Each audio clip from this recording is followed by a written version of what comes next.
இருந்தாலும் வந்துரு பாலாஜி, ப்ளீஸ் பாலாஜி. நான் ஏதாவது தப்பு செஞ்சிருந்தாலும் மன்னிச்சுக்கோ.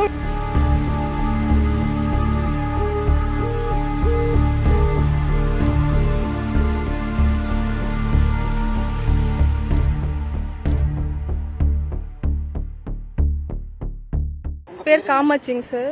என் ஹஸ்பண்ட் பேர் பாலாஜிங்க. எனக்கு 3 பொண்ணுங்க இருக்காங்க. 3 பொண்ணு, ஒரு பெரிய பொண்ணு பேர் 24 வயசு ஆச்சுங்க, தன்யாங்க. அக்ஷிதா பாப்பாவுக்கு 4 வயசு ஆச்சு. அவர் என் கணவர் ரியல் எஸ்டேட் பண்ணிட்டு இருக்காருங்க. காண போற அன்னைக்கு டிசம்பர் 21ஆம் தேதி காலையில புரோக்கர் பார்த்துட்டு வரேன்ட்டு போனாருங்க. அது வரைக்கும் அப்புறம் வீடு திரும்பவே இல்லைங்க சார் அவரு. அப்புறம் அவங்க அத்தை பையன் இடம் வாங்கியிருக்காருங்க. அவங்க அத்தை பையன் பேர் ராஜாங்க. அவர்கிட்ட போய் கேட்டோம் நாங்க. அவர் தான் லாஸ்டா பாத்துருக்காருங்க.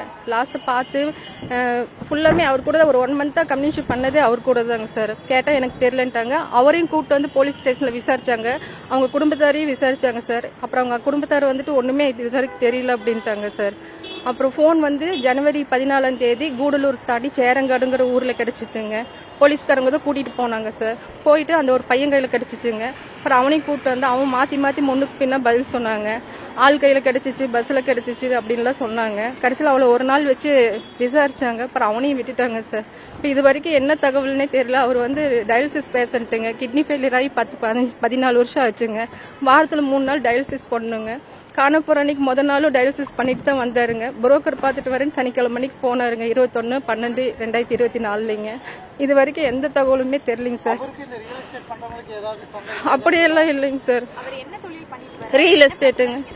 ரியல் எஸ்டேட்டு தாங்க மேம். நல்லா தான் இருந்தாருங்க மேம். வீட்டில் நல்லா தான் இருப்பாருங்க. குழந்தை கூட நல்லா தான் இது பண்ணுவாருங்க. காண போற அன்னைக்கு முன்னாடி நாள் அவங்க அத்தை பையன் கூட தான் பேசிட்டு இருந்தாருங்க. அவங்க அத்தை பையன் தான் எங்க இடத்த வாங்கியிருக்காருங்க. அது இடம் வித்தது எங்களுக்கு தெரியாதுங்க மேம். ஒரு கிட்டத்தட்ட 2 லேண்டு சேர்த்து 80 லட்ச ரூபா பக்கம் வாங்கியிருக்காருங்க.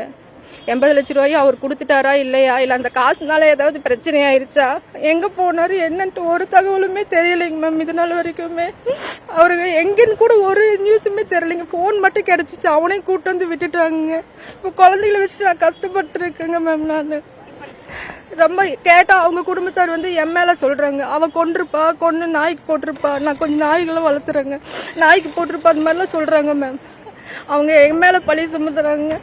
எனக்கு ஆதரவா யாருமே கிடையாதுங்க. நீ குழந்தைகளை வச்சுட்டு நானும் போலீஸ்ல போய் டெய்லி கேட்டா நீ 2 நாளுமா 4 நாளும்பாங்க. ஒரு தகவல் இல்லைங்க. கமிஷன் ஆபீஸ்ல மனு கொடுத்தங்க. மனு கொடுத்து 1 மாசம் ஆச்சு, என்ன விசாரிக்கலீங்க. முதலமைச்சருக்கு 1 மாசத்துக்கு ஏப்ரல் 1ஆம் தேதி மனு போட்டாங்க முதலமைச்சர். இதுக்கு அவங்களும் ஒரு ஆக்ஷனும் எடுக்கலைங்க. கடைசியில கலெக்டர் ஆபீஸ்க்கு வந்திருக்கு. என்ன தகவல் வரப்போகுதுன்னு தெரியல. ரொம்ப கஷ்டப்பட்டுதான் இருக்கோங்க நாங்க. நல்லாதாங்க மேம் இருந்தாரு. பாப்பாக்கு போறப்ப ஃபீஸ் எல்லாம் போட்டுட்டு போனாருங்க. காலையில புரோக்கர் பார்த்துட்டு வரேன்ட்டு தான் போனாருங்க. புரோக்கர் கிட்ட கேட்டா அவங்க அத்தை பையன் பணம் கொண்டு வரேன்ட்டு வாங்கிட்டு வரேன்ட்டு போனாங்களாமா. அப்படியெல்லாம் இல்லைங்க மேம். அப்படிலாம் இல்லைங்க. அவங்க அத்தை பையன் தான் லாஸ்டா பார்த்தாங்க. அவங்க அத்தை பையன் பேர் ராஜாங்க. அவன் தான் லாஸ்டா பாத்துருக்கான். போனும் அவங்க ஏரியால தான் ஆஃப் ஆயிருக்குங்க. லாஸ்டா மணிகரம்பாளையத்துல தான் ஆஃப் ஆயிருக்குங்க. லாஸ்ட்ல துடிலூர் போலீஸ் ஸ்டேஷனுங்க. அங்கேயும் நான் பலமுறை போய் கேட்டேங்க. அவங்க மேம் நல்ல விதமா தான் ஹெல்ப் பண்ணாங்க. ஆனா ஒரு தகவலுமே இது வரைக்கும் தெரியலைங்க மேம். எனக்கு கண்டுபிடிச்சு தயவு செய்து கண்டுபிடிச்ச மாதிரி கேட்டுக்கிறேன். பசங்களை வச்சுட்டு ரொம்ப அவதிப்பட்டிருக்கேன் நான். ரொம்ப கடன் பிரச்சனை அது இதுன்ட்டு ரொம்ப. ஏன்னா நான் அந்த மாதிரி பட்டதில் அவர் இருக்கிற வரைக்கும் நல்லா தான் பாத்துக்கிட்டாரு. ப்ளீஸ் இது மூலயமா அவர் எங்க இருந்தாலும் வந்துடட்டும். அந்த ராஜா தான் மேம் எல்லாத்துக்கும் காரணம். அவன் தான் லாஸ்ட்ல எல்லாமே பண்ணிருக்காங்க. பணம் கொடுத்துட்டானா இல்லையா, இல்ல அதனால அவங்களுக்குள்ள ஏதாவது பிரச்சனை ஆயிடுச்சா, லாஸ்ட் அவன் தான் பாத்துருக்கான் மேம். ராஜாங்கிற பார்த்து அவன் தான் இடம் பத்திரமெல்லாம் இருக்குங்க. அவன் பேர்ல தான் பதிவு பண்ணிக்கிறாங்க. காண போற அன்னைக்கு 10 நாளைக்கு முன்னாடி அவன் தான் இடம் வாங்கியிருக்காங்க மேம். கடன்னா எல்ஐசிங்க மேம். எல்ஐசியில நோட்டீஸ் ஓட்டு வந்துருக்காங்க மேம். மாசம் 34,000 ரூபாய் எல்ஐசி கட்டணும். 34,000 ரூபாய்க்கு நான் எங்க போவேன் குழந்தைகளை வச்சுட்டு? 3மே பெண் குழந்தைங்க.